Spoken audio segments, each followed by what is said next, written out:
جب سے ہلدی چھوڑی ہے 11 بیماریاں لگ گئی ہیں. موضوع بدل گیا اب تو میں پھر اس طرف چل پڑا. جان لائی گلی ہو دن ٹور چلی. جب سے ہلدی چھوڑی ہے 11 بیماریاں لگ گئی ہیں. کینسر آج تک نہیں سنا تھا. آج سے پہلے ہیپاٹائٹس کا نام نہیں سنا تھا کہ ہیپاٹائٹس کوئی چیز ہوتی ہے. 2. تیسرا جوڑوں کا مرض. چوتھا کمر اور ڈسک کے مسائل اس وقت عالمی مسئلہ ہے. 5واں السر اور آنتوں کا کینسر السر. اور 6واں ہیپاٹائٹس کا علاج، جگر کا علاج، فیٹس جگر کا سکڑنا، جگر کی بیماریاں جتنی بھی لا علاج ترین ہیں جگر کی. اور 6واں خون کی بیماریاں. خون میں سرخ ذرات زیادہ ہو جائیں، سفید کم ہو جائیں، سفید زیادہ ہو جائیں، R B Cs, W B Cs, platelets, plasma, خون کے مسائل. اور 7واں خون کی خرابی، پھوڑے، پھنسیاں اور داغ، چمبل اور سکن کی تکلیفیں، بیماریاں. اور 8واں اعصاب کے لیے زبردست چیز ہے. یاد رکھیں انسان کی جو چربی ہے نا، چربی، وہ اس کی شکل ایسے ہے جیسے گائے کا گوشت. کبھی دیکھا آپ نے؟ گائے کا جو گوشت ہوتا ہے وہ اپنی چربی سے پہچانا جاتا ہے. گائے کا گھی بالکل ہلدی کی طرح ہوتا ہے اور اس کی چربی بھی. انسان کی جو چربی ہے، میں نے اپنی تعلیم کے دوران انسان کے جسم کو پھاڑا چیرا وغیرہ اس کو دیکھا تو اس میں جو چربی ہے وہ بالکل ہلدی کی شکل کی ہے. انسان کی چربی یہ جا کے چربیلے مادوں کو جو ہمارے جسم کے لیے زہر اور نقصان دہ ہے، یہ ہلدی اس کو بہترین انداز سے کھولتی بھی ہے، کم بھی نہیں کرتی، متوازن اور مناسب بھی رکھتی ہے. کتنے فائدے ہو گئے؟ 9 فائدے. اور اگلا فائدہ یہ ہے اینک کے لیے، یادداشت کے لیے، دماغ میموری کے لیے اور دماغ کی طاقت اور اعصاب کی قوت کے لیے ہلدی. اور خواتین کی بیماریوں کے لیے، پوشیدہ بیماریوں کے لیے، مردوں کی پوشیدہ بیماریوں کے لیے اس کی وضاحت مناسب نہیں، ضروری نہیں، زبردست چیز ہے. سدا بہار جوانی کے لیے، جسم طاقتور رہے، اعصاب مضبوط رہیں، طاقتور. انسان 100 سال کا بھی ہو کے اس کی زندگی میں کچھ لڑکڑاہٹ نہ ہو، جسم کمزور نہ ہو، اعصاب غیر متوازن نہ ہو، ہلدی اس کے لیے ہے.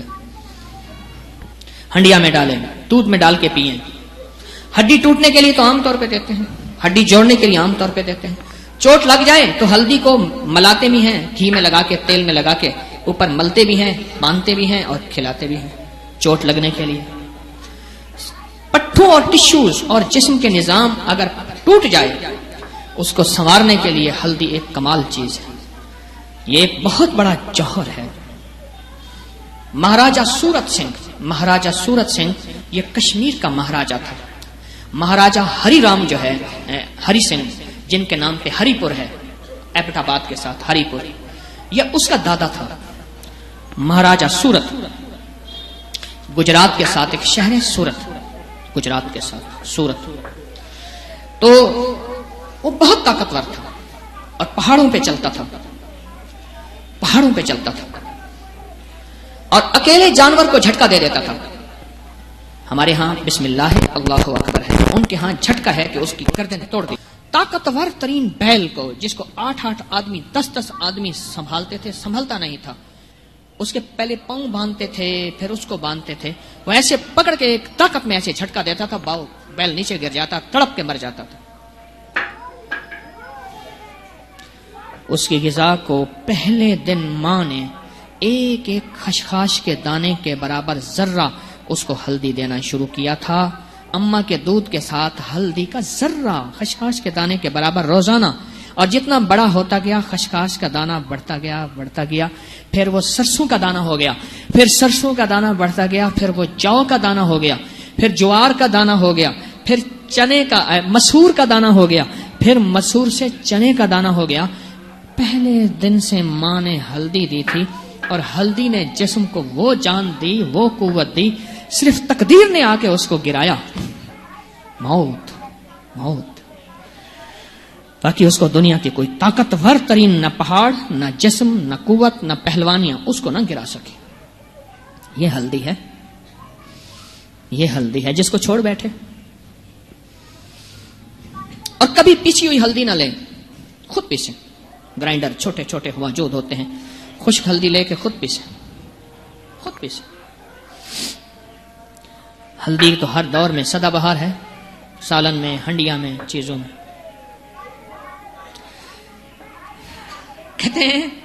کہتے ہیں کہ جنہیں لاہور نہیں ویکھیا جمیا نہیں. میں کہتا ہوں جس نے گھی شکر نہیں کھایا وہ جمیا ہی نہیں.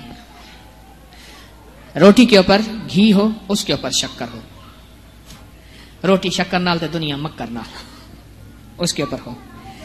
ہمارے ایک بابا جی کیا کرتے تھے, روٹی شکر اس کے بعد ایک چٹکی ہلدی ڈال دیتے تھے, ایسا ٹونک بنتا تھا. وہ کیا کرتے تھے, گھی شکر اس کے بعد ایک چٹکی ہلدی ملا کے اس سے روٹی کھاتے تھے, ٹونک بن جاتا ہے زبردست.